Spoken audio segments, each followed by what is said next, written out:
আপনিও কি বাজার করতে যেতেছেন? কিসের বাজার? কালকে থেকে রমজান শুরু হইতেছে না, সবাই বাজার করতেছে। এত বড় সার করে নিয়ে আসলো। রমজান মাস আসলেই মাসে বাজার গাড়ি ভর্তি করতে হবে, এটা কোথাও লেখা আছে নাকি? না স্যার, বড় স্যার করলো তাই কইলাম। শোনো জামাল, প্রয়োজনের অতিরিক্ত কোনো কিছুই ভালো না। আমাদেরকে প্রয়োজন অনুযায়ী বাজার করতে হয়। যদি অতিরিক্ত বাজার করি তাহলে বাজারে চাহিদা বাড়ে, কৃত্রিম সংকট তৈরি হয়। জামাল, জি স্যার। তাকে বলো এইখানে 3 পরিবারের পুরা রমজান মাসের বাজার করা, বাড়তি কোনো বাজার নাই। জামাল, জি স্যার। ওনাকে বলে দিও রমজান মাসে পুরা 1 মাসের বাজার কি একবারে কেন করতে হবে? এতে কি হচ্ছে?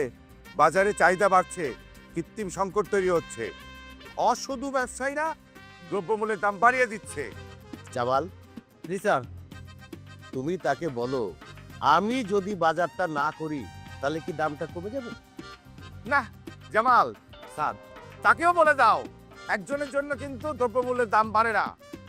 আমরা যদি প্রত্যেকেই পুরো মাসের বাজার একবারে করি তাহলে গরিবরা যখন বাজারে যাবে কিনতে যাবে তখন তাদের কাছ থেকে বেশি দাম আদায় করবে অসাধু ব্যবসায়ীরা।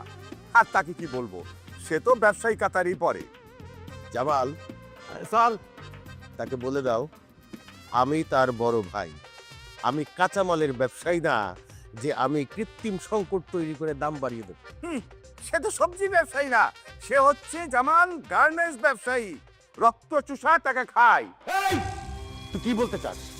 হ্যাঁ, আমি রক্ত চোষা, আমি গার্মেন্টস ব্যবসায়ী তাই আমি রক্ত চোষা? তোর যে লেখাপড়া করাইছে আব্বা, সেই টাকা কোত্থেকে আসছে? এই